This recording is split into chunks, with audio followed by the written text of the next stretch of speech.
இன்னைக்கு ஒரு செய்தியை பார்ப்போம். ஒரு 10 நிமிஷத்தில் முடிச்சிடுறேன். இன்னைக்கு ஒரு ஷார்ட்டான செய்தி தான், முக்கியமான செய்தி. கடைசி வரைக்கும் பாருங்க. இன்னைக்கு செய்தியின் தலைப்பு வந்து கடவுள் எனும் வினைச்சொல். கடவுள் எனும் வினைச்சொல், கடவுளுடைய பெயரை பற்றி பார்க்க போகிறோம். அதனால முக்கியமாக பாருங்க, ஸ்கிப் பண்ணாதீங்க, கடைசி வரைக்கும் பாருங்க. ஒரு ஷார்ட் வீடியோ தான் இது. இதில் ஆதார வசனம் மத்தேயு எழுதின சுவிசேஷம் 1ஆம் அதிகாரம் 21ஆம் வசனம். மத்தேயு 1ஆம் அதிகாரம், மத்தேயு 1ஆம் அதிகாரம் வசனம் 21. அவள் ஒரு குமாரனை பெறுவாள், அவருக்கு இயேசு என்று பெயரிடுவாயாக, ஏனெனில் அவர் தமது ஜனங்களின் பாவங்களை நீக்கி அவர்களை ரட்சிப்பார் என்றான். இதுல ஒரு குறிப்பிட்ட சத்தியத்தை பார்க்க போறோம். என்னன்னா, பைபிள்ல வந்து கடவுளுடைய நாமங்கள் கூறப்பட்டதில் எல்லா பெயர்கள்லையுமே ஒரு வினைச்சொல்லதான் இருக்கும். அதாவது ஒரு ஒரு அந்த பெயருக்கு ஒரு அர்த்தம் இருக்கும், ஒரு செயல் நடப்பிக்கிற மாதிரியான பெயரா இருக்கும். அதாவது வினைச்சொல்னு சொல்லாத, அதாவது வினைச்சொல்னா ஒரு காரியத்தை நடப்பிக்கிற சொல். இப்ப நான் ஐ எம் ரன்னிங்ன்றோம் இல்லைங்களா, இப்போ ஐம் கோயிங், ஐம் வாக்கிங், வாக்கிங்ன்ற மாதிரி ஒரு நடப்பிக்கிற காரியம், ஒரு செயலை குறிக்கிற காரியம் வினைச்சொல்னு சொல்லுவாங்க. நான் ஏன் கடவுள் இன்னும் வினைச்சொல்னு சொல்றேன்னா, பைபிளில் வந்து கடவுளை எப்போவுமே வந்து ஒரு பெயர் சொல்லா கொடுக்கப்படலை. ஒரு ஏதோ ஒரு பெயர்கள் வந்து 2 வகையாக தமிழில் சொல்லுவாங்க. இடுகுறி பெயர், காரண பெயர்னு சொல்லுவாங்க எனக்கு தெரிஞ்சு. அதாவது simple name and verbal name சொல்லுவாங்கன்னு நினைக்கிறேன். எனக்கு இங்கிலீஷில் என்னால் எக்ஸ்பிளைன் பண்ண முடியல. சிம்பிள் நேம் அதாவது ஒரு ஜஸ்ட் ஒன்றும் இல்லை, ஏதோ அவர் பிறந்தாரு அவருக்கு ஒரு பேர் வச்சாங்கன்ற மாதிரி. இன்னொன்று, அவருக்கு ஒரு பிறந்ததுக்கு ஒரு காரணம் இருக்கு, அதனால அந்த பேர் வச்சாங்கன்ற மாதிரி. நான் சொல்றது புரியுதுங்களா? ஏதோ ஒரு எந்த காரணமே இல்லாமல் ஜஸ்ட் ஃபேஷனுக்காக வச்ச பேர் ஒன்று, ஒரு பர்பஸ்க்காக வச்ச பேர். இது 2 டிஃபரன்ஸ் பார்த்துக்கோங்க. நான் ரொம்ப டீப்பாக இதை பற்றி உங்களுக்கு கொஞ்சம் குழப்பம் வரும்ல. இதில் பாருங்க, இயேசு என்று பெயரிடுவாயாக, ஏனெனில் அவர் தமது ஜனங்களின் பாவங்களை நீக்கி அவர்களை ரட்சிப்பார். அதை மட்டும் பாருங்க. என்னன்னா, இயேசுன்ற பெயருக்கு அர்த்தம் என்ன? ஜனங்களின் பாவங்களை நீக்கி அவர்களை ரட்சிப்பார். பைபிளில் பார்த்தீங்கன்னா, இப்போ எபினேசர்னு ஒரு பேர் பார்க்குறோம். இம்மட்டும் காத்து எபினேசரே, அதாவது அந்த எபினேசருக்குன்னா இம்மட்டும் காத்து உதவி செய்தார், அதுதான் அர்த்தம். இம்மானுவேல், தேவன் நம்மோடு இருக்கிறார். அந்த மாதிரி ஒரு பெயருக்கும் ஒரு ஒரு வினை சொல். அது வந்து ஒரு பெயர் சொல்லா கொடுக்கப்படல. அந்த பெயருக்கு, அந்த பெயரை சொல்லும்போது ஒரு காரியம் நடப்பிக்கும்படி, ஒரு அற்புதம் நடப்பிக்கும்படி, ஒரு ஒரு மிராக்கிள், ஒரு அற்புதத்தை, ஒரு வண்டர்ஃபுல் திங் நடக்கும்படி அந்த பெயர் கொடுக்கப்பட்டது. அதாவது பொதுவா தமிழ்ல வந்து கடவுள் எனும் பெயர் சொல்லே வந்து ஒரு வினை சொல்லலாம். என்னன்னா, கடவுள் என்ன சொல்றாங்க, கடந்து செல். எங்க கடந்து செல்லணும்? உள்ளே கடந்து செல்லணும். கடவுள்னா அது வந்து ஒரு பெயர் சொல் கிடையாது. கடவுள் என்பதே it self is verbal name தான். அது கடவுள் என்னும் வினைச்சொல்.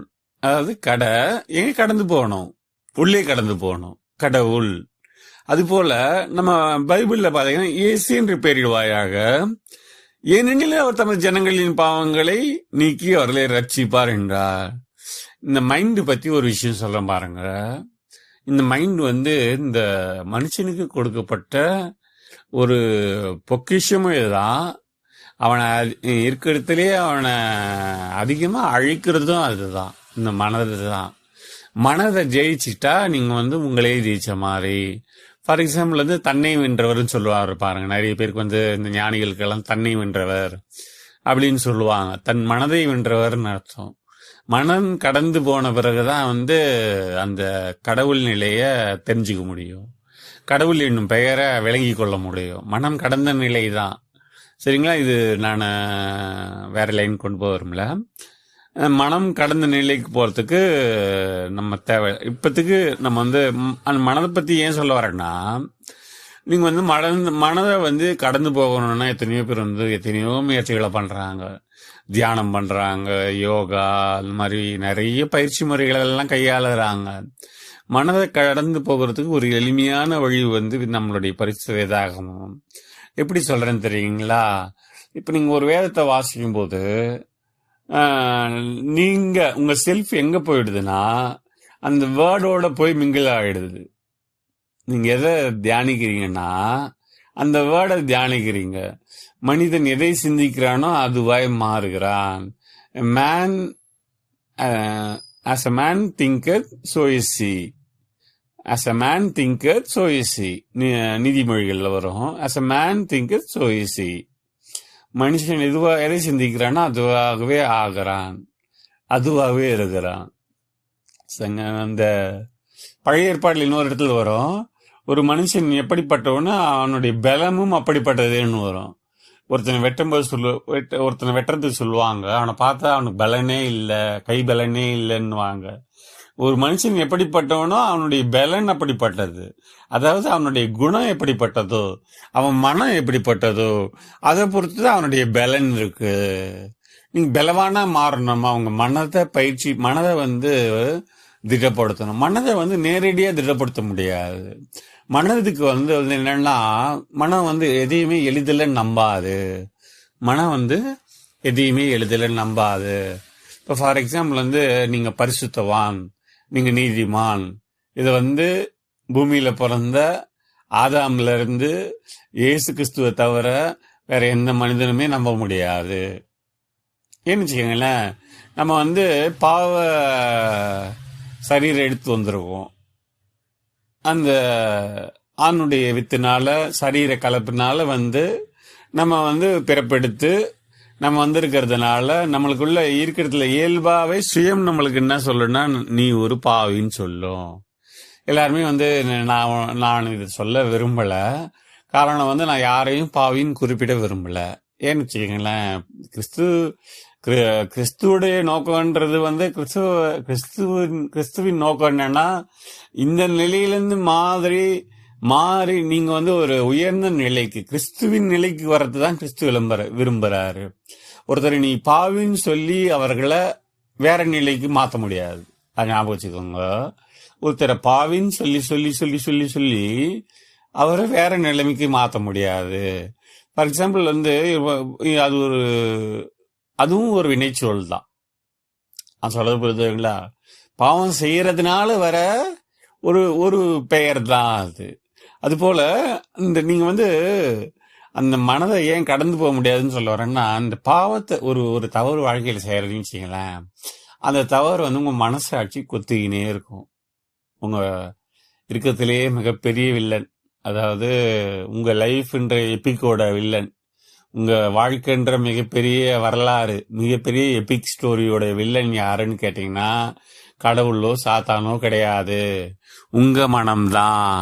அந்த மனதை இப்படி கடந்து போகிறதுன்னா இயேசு கிறிஸ்துவின் ரத்தத்தின் மூலமாக தான். இயேசு என்று பெயரிடுவாயாக, ஏனெனில் அவர் தமது ஜனங்களின் பாவங்களை நீக்கி அவர்களை ரட்சிப்பார் என்றார். இயேசு கிறிஸ்து முதலாவது வருகையிலே பூமியில் வரும்போதே அவர் ராஜா மாதிரி வந்திருக்கலாம்.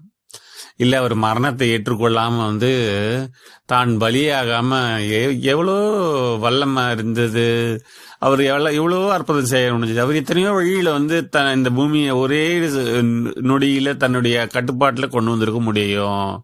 ஆனா அவர் அந்த வழியில போக விரும்பல. ஏன்னா பூமியில எல்லாருக்குமே முழு சுதந்திரம் கொடுக்கப்பட்டிருக்கு. அது போல இருக்கும்போது ஒவ்வொருத்தரும் தன் பாதைகளை போறோம், தன் பாவங்களை செய்யறோம், தன் பாவ வாழ்க்கையை நோக்கி ஓடுறோம். நம்ம கால் தீ விரித்து ஓடுது பாவம் செய்யறதுக்கு. நம்ம செவிகளும் கண்களும் 5 புலன்களால பாவம் செய்யறோம். ஆனா நம்ம என்ன நினைக்கிறோம்னா, நம்ம பாவம் நம்மளை ஒன்றும் செய்யாதுன்னு நினைக்கிறோம். நம்ம பாவம் என்ன பண்ணோம்னா, கடவுள்கிட்ட போக விடாம தடுக்கும். அது ஒண்ணுதான் பண்ணும், அதை தவிர வேற எதுவுமே பண்ணாது. உங்க பாவம் உங்களை நரகத்துக்கு கூட்டின்னு போவாது, உங்களை சொர்க்கத்துக்கும் கூட்டின்னு போவாது, பூமியிலேயே இருக்க செய்யிடும். என்ன பண்ணணும்னா, உங்களை கடவுள்கிட்ட சேர விடாது. கடவுள்கிட்ட என்ன, கடவுளுடைய ஆற்றல் கிட்ட, வாழ்வழிக்கும் அவருடைய வார்த்தைகள் கிட்ட, அவருடைய ஆற்றல் கிட்ட கொண்டு போகாது. நீங்க 1000 தான் காஸ்மிக் எனர்ஜின்னு அதை கொண்டு சயின்ஸ்னால அதை நிரூபிச்சு அதை ரிசீவ் பண்றதுக்கான எபிலிட்டி எல்லாம் எல்லா இன்ஸ்ட்ருமெண்ட் எக்யூப்மெண்ட் எல்லாத்தையும் கண்டுபிடிச்சிட்டாலும் ஓரளவுக்கு எல்லாத்தினாலையும் மனிதன் எவ்வளவோ அறிவினால அறிவின் நுட்பத்தினால கண்டுபிடிச்சு எல்லாத்தையும் கண்டுபிடிச்ச மாதிரி இந்த மனதை ஜெயிக்கிறதுக்கு ஒரு கருவியை கண்டுபிடிக்க முடியாது. ஒரு சிப்பு பொருத்தி தான் செய்யறதெல்லாம் வச்சு நான் நினைக்கிறதெல்லாம் எதிர்க்கிற கம்ப்யூட்டர்ல செய்ய முடியும்னா அதுக்கு வைஸ் வெர்சா, அதாவது நீங்க அந்த கம்ப்யூட்டரை இப்ப கட்டுப்படுத்துறீங்கன்னா நாளைக்கு அந்த கம்ப்யூட்டர் அதே மாதிரி உங்களை கட்டுப்படுத்தும். ஏங்க இங்கிருந்து ஒருத்தருக்கு சென்னைக்கு போறதுக்கு வழி இருக்கும்போது சென்னையிலேருந்து ஒரு பெங்களூருக்கு போறதுக்கு வழி இருக்காதா? இப்போ பெங்களூர்ல இருந்து ஒருத்தரால சென்னைக்கு போக முடியும்னா சென்னையிலேருந்து ஒருத்தரால திருப்பி பெங்களூருக்கு போறதுக்கு வழி இருக்குதுன்னு அர்த்தம். இல்லை அவர் வந்திருக்கிறாருன்னா அவருக்கு வழி தெரியும்னு அர்த்தம். அது போல இன்னைக்கு நீங்க ஒரு கம்ப்யூட்டரை கட்டுப்படுத்துறீங்கன்னு வச்சுக்கோங்களேன். ஒரு ரோபோட்டையோ ஒரு கம்ப்யூட்டரையோ ஏதோ ஒன்றத ஒரு எலக்ட்ரானிக் எக்யூப்மெண்ட்டை நீங்க கட்டுப்படுத்த முடியுது. அதை உங்களுக்குள்ள பொருத்திட்டு அதை நீங்க கட்டுப்படுத்துறீங்கன்னு வச்சுக்கோங்க. ஒரு நாள் அது உங்களை கட்டுப்படுத்த முடியும்ன்றது சாதாரண ஒரு எளிய ஒரு சிறிய அறிவு. இதுக்கு ஒரு பிஹெச்டி படிச்சுட்டோ இல்லை ஒரு ஏஐ கண்டுபிடிச்சவராக இருக்கணும்னு அவசியம் கிடையாது. எல்கேஜி லெசன் இது. அதாவது நான் எல்கேஜி லெசன்னா என்ன சொல்றேன், ஸ்கூலுக்கு வர தெரிஞ்சுக்கு வீட்டுக்கு போறதுக்கு தெரியும். அந்த குழந்தைக்கு ஸ்கூலுக்கே வர தெரியல, அப்பா தான் கூட்டின்னு வர்றாருன்னா கண்டிப்பா அப்பா வருவார், திரும்ப கூட்டின்னு போவாரு, அந்த குழந்தைக்கு தெரியும். அது மாதிரி அதுக்காக சொல்ல வரேன். உங்களுக்கு வழி கரெக்டா தெரியும்னா நீங்க வீட்டுக்கு போயிடுவீங்க. இல்ல உங்களை ஒருத்தர் கூட்டின்னு வந்தாங்கன்னா அவர் வர வரைக்கும் காத்து நிற்பீங்க. இதுதான் சாதாரண எளிதான எல்கேஜி அறிவு. அதை சொல்றேன். இந்த கடவுளை நினைச்சொல்னா என்ன தெரியுமாங்களா? இப்ப யெகோவா நிசின்னு ஒரு பேர் இடுறாங்க, ஜெயக்கொடி ஆனவர். ஒரு யுத்தம் வருது, அதுல ஜெயிக்கிறாங்க, அது யெகோவா நிசின்னு பேர் இடுறாரு. ஒரு யுத்தம் வருது, ஜெயிக்கிறாங்க, யெகோவா நிசின்னு பேர் வைக்கிறாங்க. இப்ப ஒரு விஷயத்த சொல்ற பாருங்க. யுத்தம் வருது, ஒரு வெற்றி கிடைக்குது, பேர் வைக்கிறாங்க. நான் என்னன்றேன்னா அந்த பேரை சொல்லுங்க, அந்த யுத்தத்தை சந்திங்க, வெற்றி கிடைக்கும். நான் சொல்றது புரியுதுங்களா? பைபிள்ல ஒரு யுத்தம் நடக்குது, வெற்றி வருது, அதுக்கு ஒரு பெயர் வைக்கிறாங்க, யெகோவா நிசின்னு. இப்ப நீங்க உங்க வாழ்க்கையில பிரச்சனையில என்ன பண்ணணும்னா யெகோவா நிசின்னு அந்த பேரை சொல்லுங்க, அந்த பேரை பிரைஸ் பண்ணுங்க, அந்த பேரை ஸ்தோத்திரம் சொல்லுங்க, அந்த பேரை உங்க ஆழ்மனதுக்கு கொண்டு போங்க, அந்த பேரை உங்க ஆழ்மனதுன்னா சப்கான்சியஸ் மைண்ட் கொண்டு போங்க. அப்ப என்ன பண்ணுன்னா உங்களுக்கு ஒரு யுத்தம் வருது இல்லைங்களா வாழ்க்கையில, அதுல நீங்க ஜெயிப்பீங்க. நான் சொல்றது புரியுதுங்களா? இது பெரிய கான்செப்ட். சிம்பிளா சொல்றேன். சப்கான்சியஸ் மைண்டை நம்ம எப்படி ஜெயிக்கிறது, நம்ம மைண்டை எப்படி ஜெயிக்கிறதுன்றது பாருங்க. பைபிள்ல நடந்த காரியத்தை ஒரு உதாரணமா சொல்றேன்.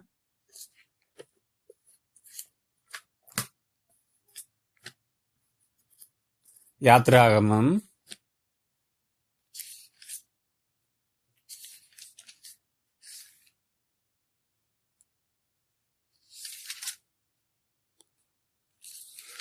17ஆம் அதிகாரம். சரிங்களா? அப்பொழுது மோசே, யாத்ராகமம் 17ஆம் அதிகாரம், 17th சாப்டர், யாத்ராகமம், எக்ஸடஸ் சாப்டர் 17 verse number 9. யாத்ராகமம் 17ஆம் அதிகாரம் வசனம் 9. அப்பொழுது மோசே யோசுவாவை நோக்கி, நீ நமக்காக மனிதரை தெரிந்து கொண்டு புறப்பட்டு அமலேக்கோடு யுத்தம் பண்ணு. நாளைக்கு நான் மலை உச்சியில் தேவனுடைய கோலை என் கையில் பிடித்துக்கொண்டு நிற்பேன் என்றான். யோசுவா தனக்கு மோசே சொன்னபடியே செய்து அமலேக்கோடு யுத்தம் பண்ணினான். மோசேயும் ஆரோனும் ஊரின் போனும் மலை உச்சியில் ஏறினார்கள். இது பாருங்க, இது ஒரு யுத்தம் நடக்குது. மோசே சொல்றாரு, யாத்திராகமம் 17ஆம் அதிகாரத்தை முழுசா வாசிச்சு பாருங்க.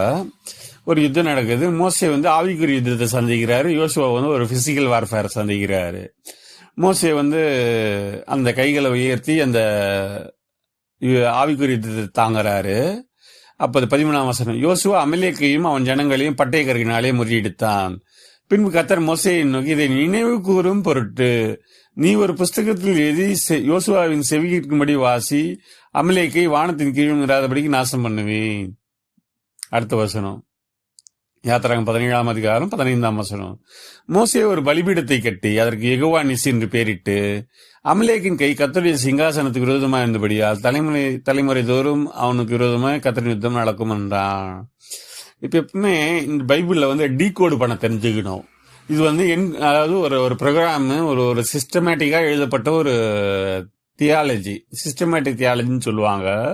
ஒரு குறிப்பிட்ட கிரமத்துல, குறிப்பிட்ட வடிவத்துல, குறிப்பிட்ட ஒரு குறிப்பு சொல்லா இது எழுதப்பட்டிருக்கு. பாருங்க, ஒரு யுத்தம் நடக்குது.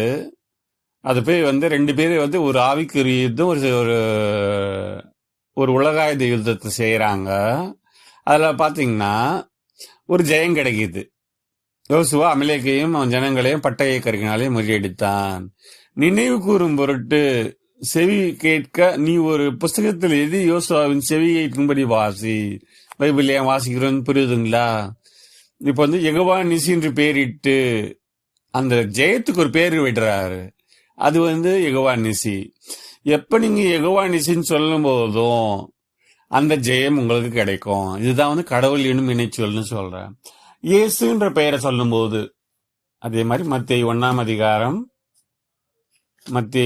அதிகாரம் ஒரே நிமிஷம். மத்தேயு 1 21 அவள் ஒரு குமாரனை பெறுவாள், அவருக்கு இயேசு என்று பெயரிடுவாயாக, ஏனெனில் அவர் நமது ஜனங்களின் பாவங்களை நீக்கி அவரை ரட்சிப்பார். இந்த வேதத்துல வர எல்லா நாமங்களையும் எடுத்து எழுதி வச்சுக்கோங்க. முடிஞ்சா 1000 ஸ்தோத்திர பலிகள்னு ஒரு புத்தகம் இருக்கு. 1000 ஸ்தோத்திர பலிகள், அதாவது 1000 தடவை அந்த ஸ்தோத்திரத்தை சொல்றது. அதுல தேவனுடைய நாமங்கள் பலவிதப்பட்ட தேவனுடைய நாமங்கள் எழுதப்பட்டிருக்கு. வெர்பல் நேம், எல்லா தேவனுடைய நாமங்களும் அதுல எழுதப்பட்டிருக்கு. எல்லா தேவனுடைய நாமங்கள் மீன்ஸ் அந்த பைபிள்ல வர எல்லா தேவனுடைய நாமங்களும் எழுதப்பட்டிருக்கு. அதுல என்னன்னா, நீங்க அந்த ஒவ்வொரு வார்த்தையை பிரயோகிக்கும் போது ஞாபகம் வச்சுக்கோங்க, அந்த வார்த்தை எந்த சூழ்நிலையில ஜெயம் எடுத்ததோ, எந்த சூழ்நிலைய ஜெயம் எடுத்ததோ.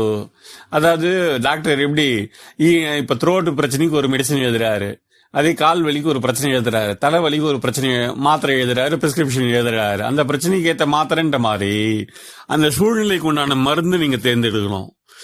இது பணம் பிரச்சனையா, நீயும் கடன் வாங்காது இருப்ப, கடன் கொடுப்பா. இன்னொரு வசனம் இருக்கு பாருங்க, நீ அநேகம் ஜாதிகள் கடன் கொடுப்பாய், நீயும் கடன் வாங்காது இருப்பாய். அந்த மாதிரி உன்னை ஆசீர்வதிப்பேன், உன்னை பெருக செய்வேன், நீ ஆசீர்வாதமாய் இருப்பாய், உன் கைகளின் பிரயாசத்தை நீ சாப்பிடுவாய், நீ கையிட்டு செய்கிற காரியங்கள் எல்லாம் ஆசீர்வாதமா இருக்கும். இது போல கையின் பிரயாசத்துக்கு உண்டான வார்த்தைகள் எல்லாம் எடுத்து பேசணும். பண பிரச்சனை இருக்கும்போது, சரீர பிரச்சனை இருக்கும்போது சரீரத்துக்கு உண்டான நானே உன் பரிகாரியாகிய கர்த்தர், யெகோவா ரொபேக்கா, யெகோவா ராஃபா, இந்த மாதிரி சரீர பிரச்சனைக்கு உண்டானதை எடுத்து பேசணும். மனதின் பிரச்சனையா அதுக்கேற்றமான வார்த்தைகளை, அதுக்கு உண்டான நாமங்களை பிரயோகப்படுத்தணும். இந்த நாமங்களை பிரயோகப்படுத்துறீங்க நீங்க. அதாவது அதுல இது ஒரு உதாரணத்தை நான் ஏற்கனவே சொல்லிட்டதுனால பைபிள் படிக்கும்போது அதை பார்க்கணும். இது எந்த பேக்ரவுண்ட்ல எழுதப்பட்டது, அங்க என்ன தேவனுடைய நாமம் வெளிப்படுது, எப்படி தேவன் வெளிப்படுகிறாரு, கிறிஸ்து. அதாவது இந்த பைபிள் பொறுத்த வரைக்கும் எல்லா வார்த்தைகளும் கிறிஸ்துவை குறித்தது.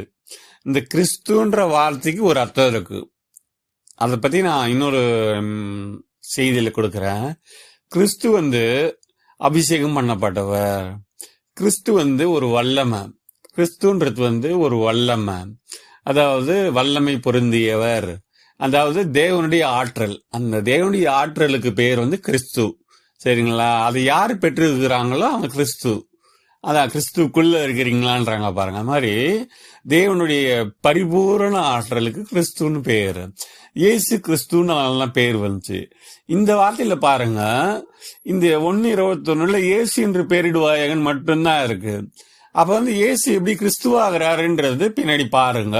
அவருக்கு ஒரு செய்தியை கொடுக்க விரும்புறேன். பிற்காலத்துல இயேசு கிறிஸ்துன்னு வரும்போது அவர் அந்த ஆற்றலை பெற்ற பிறகுதான் இயேசு கிறிஸ்துவா ஆகிறாரு.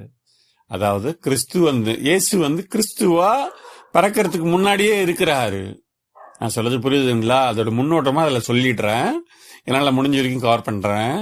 இயேசு சரீரத்துல ஒரு மனுஷனா பறக்கிறதுக்கு முன்னாடி அவர் என்னவா இருந்தாருன்னா கிறிஸ்துவா இருந்தாரு. பழைய ஏற்பாட்டுல இயேசு கிறிஸ்து இருந்தாரு சொல்றது, உலக தோட்டத்துக்கு முன்னாடி இயேசு இருந்தாருன்னு சொல்றது இதுதான்.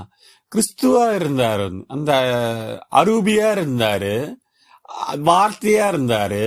இந்த மாதிரி ஒரு கடவுள் வினைச்சொல் பெயரால அழைக்கப்பட்டு வந்தாரு.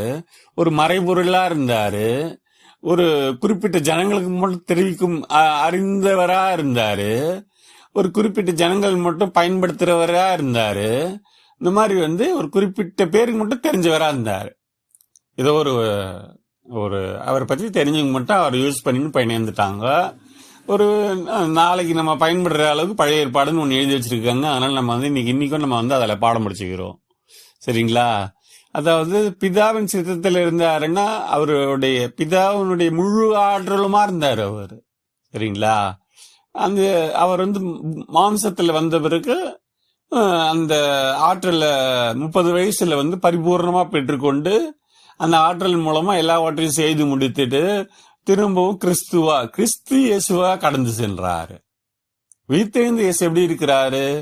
அதாவது கிறிஸ்துவா இருந்தாரு, இயேசு கிறிஸ்துவா மாறினாரு.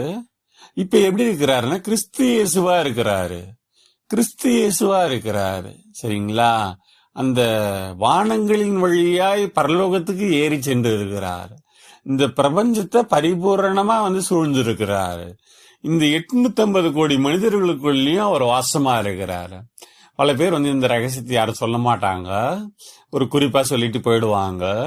கிறிஸ்து இந்த 850 கோடி பேருக்குள்ளயும் வாசமா இருக்கிறாரு. யாருக்கிட்டையும் வந்து கிறிஸ்து இல்லைன்னு கிடையாது. இவங்க கிறிஸ்துவை ஏற்றுக்கொண்டதால அவங்களுக்குள்ள கிறிஸ்து இருக்கிறாருன்னு கிடையாது. எல்லா மனிதர்களையும் கிறிஸ்து இருக்கிறாரு. அதை தான் நம்ம வந்து ஒரு ஆஸ் எ கிறிஸ்டினா வந்து நம்ம என்ன பிராக்டிஸ் பண்றோம்னா, ஒவ்வொருத்தரையும் கிறிஸ்துவா பார்க்க நம்ம கத்துன்னு வரோம், பிராக்டிஸ் பண்ணு வரோம். அவங்களுக்கும் அது தெரியும் போது ஒவ்வொருத்தரையும் கிறிஸ்துவ பார்ப்பாங்க. ஒவ்வொருத்தரையும் சகோதரராக பார்க்கும்போது பூமியில ஒரு சமாதானம் வரும், உன்னதத்துல ஒரு மகிழ்ச்சி உண்டாகும், அந்த தேவனுடைய ராஜ்யமும் வந்துடும். அதுதான் கடவுளின் நினைச்சுவதை ஞாபகம் வச்சுக்கோங்க. ஒரு யுத்தம் வருது, ஒரு ஜெயம் கிடைக்குது, யெகோவா நிசின்னு ஒரு பேர் வருது. திரும்ப யெகோவா நிசின்னு நீங்க சொல்றீங்க, அந்த யுத்தத்தை சந்திக்கிறீங்க, உங்களுக்கு ஒரு ஜெயம் கிடைக்குது. அதாவது நீங்க இங்கிருந்து பெங்களூர்ல இருந்து சென்னைக்கு போன மாதிரி சென்னையில இருந்து திரும்பி பெங்களூருக்கு வரீங்க. கடவுளுடைய ஆற்றல அந்த காலத்துல அவங்க எப்படி பயன்படுத்துறாங்களோ அதே மாதிரி வந்து நீங்க இந்த காலத்துல வேறு விதத்துல பயன்படுத்துறீங்க. நான் சொல்றது புரியுதுங்களா? அதாவது பெங்களூர்ல இருந்து சென்னை போனவர் ஒரு டைரக்ஷன்ல போயிருப்பாரு, அதாவது ஒரு கிழக்கு நோக்கி போயிருப்பாருன்னு வச்சுக்கோங்க. கிழக்கு நோக்கி போயிருந்தாருன்னா இல்ல வடக்கு ஏதோ ஒரு திசையை நோக்கி போறாரு, அதுக்கு எதிர் திசையில அவர் திரும்ப அந்த இடத்துக்கு வரத்துக்கு, எங்க ஆரம்பிச்சாரோ அந்த இடத்துக்கு வரத்துக்கு, அதாவது பெங்களூர்ல இருந்து சென்னை போயிட்டவர் சென்னையில இருந்து பெங்களூர் திரும்பி வரத்துக்கு அதற்கு எதிர் திசையில பயணித்திருப்பார். அது போல அவங்க பைபிள்ல அதை எப்படி பயன்படுத்தினாங்களோ அதுக்கு வேறு விதத்துல அந்த ஒரு முன்னுதாரணமா எடுத்துக்கொண்டு அதை வேறு விதத்துல பயன்படுத்தி அந்த ஜெயத்தை எடுத்துறோம் நாம. இத ஒவ்வொரு நாமத்திலையும் அடங்கி இருக்கிற பொக்கிஷங்களையும், கிறிஸ்துக்குள் இருக்கிற அந்த செல்வங்களையும், அந்த பொக்கிஷங்களையும் நம்ம எடுத்து, இந்த வேதத்துள்ள நாமத்தை எடுத்து, அதில் உள்ள பொக்கிஷங்களையும் அனந்த ஞானத்தை எடுத்து நம்ம வாழ்க்கையில் உள்ள அன்றாட பிரச்சனைகளை சந்தித்து நம்ம ஜெயம் எடுப்போம். யெகோவா நிசி உங்க கூட இருக்கிறாரு, நம்ம நிச்சயமா ஜெயம் எடுப்போம். அவர் வந்து ஜெயக்கொடியானவர், நம்ம வெற்றி கொடியை ஏந்தி நிற்கிறவர் பரிசுத்த ஆவியானவர். அவர் ஒருபோது சோர்ந்து போவதில்லை, அவர் ஒரு நாள் உறங்குவதில்லை, தூங்குறவர் இல்லை. கர்த்தர் உங்களுக்கு ஜெயம் கொடுப்பாராக. உங்கள் வாழ்க்கையில் எல்லாவற்றிலும் நீங்க வெற்றி சிறந்து வாழ நான் மனதார வாழ்த்துகிறேன். இந்த செய்தியை முடித்துக் கொள்கிறேன். கர்த்தருடைய நாமத்தை ஸ்தோத்திரம்.